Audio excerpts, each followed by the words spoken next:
Hello, and welcome to Chicago's Midway International Airport, Chicago's smaller but much nicer airport. Midway largely functions as Southwest's hub for the Chicago area, though a few other carriers do fly here.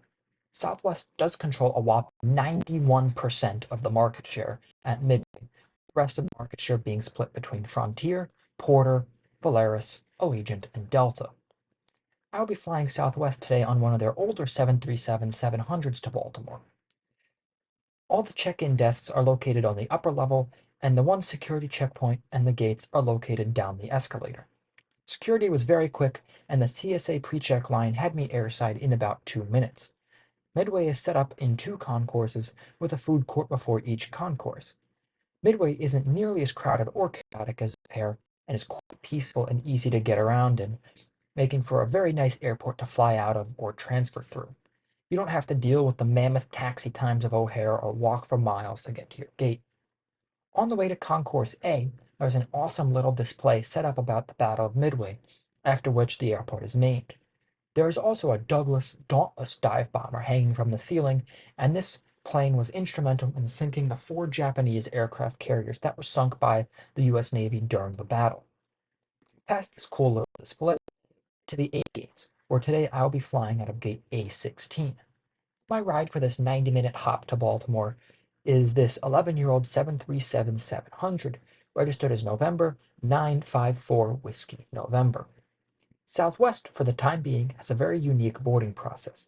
They offer open seating and board in groups, with each person getting a boarding position consisting of a letter and a number. There are 3 groups, A, B, and C, and each group has 60 numbers. A boards first, and as the number gets bigger, the letter is further down the alphabet, you board later. Get your boarding position when you check in 24 hours before your flight, so there is always a scramble to check in right when check-in opens so you aren't stuck in the C group.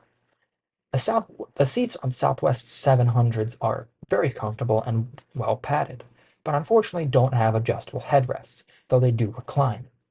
Legroom is pretty good, and just for reference, I'm 5'11". The seat back pocket features the safety card, air sickness bag, and the in-flight menu. There's also a standard tray. We pushed back right on time and made our way over to Midway's runway 22 left.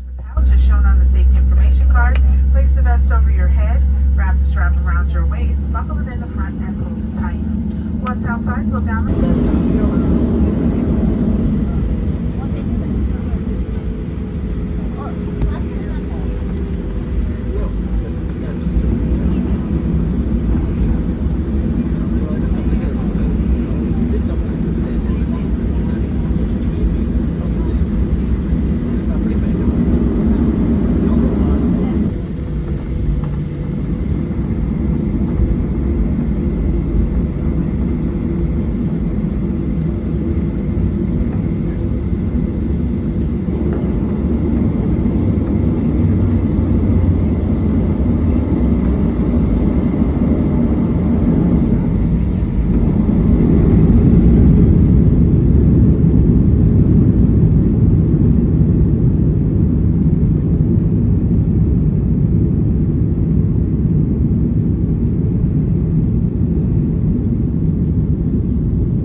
We made a sharp turn east and settled into our cruising altitude of 39,000 feet.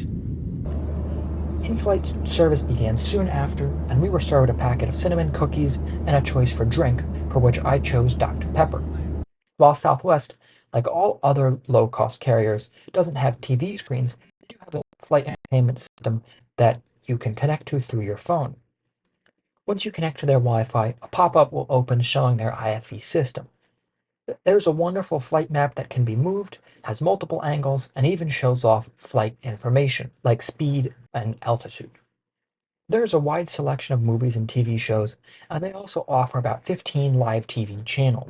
Southwest recently announced several major changes to its operations, including adding red-eye flights and, most shockingly, adding premium seating and getting rid of their open seating method that characterized the airline since its inception in 1979. The airline was recently bought by a large investment group, which seems to be putting profits above all else and completely remaking the airline's identity. I absolutely hate this decision, as one of the principal reasons I fly Southwest so often is their open seating policy and lack of seat selection fees, as well as their 2 free checked bag policy. Bag policy is luckily not going away quite yet, though some of their new executives have hinted at changing this policy as well in the future. These changes, in my opinion, are just pure greed, with investors trying to milk us customers with every possible penny. Southwest is destroying their identity in the pursuit for greater profits, and I sincerely hope this backfires for them and they are forced to change back into what made them the most successful low-cost carrier of all time and the largest airline in the world by passengers carried per year. We flew past BWI and passed directly over Baltimore before making a 180 and lining up for our landing onto BWI's runway 28.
This was another very pleasant flight on Southwest, and thank you all for watching.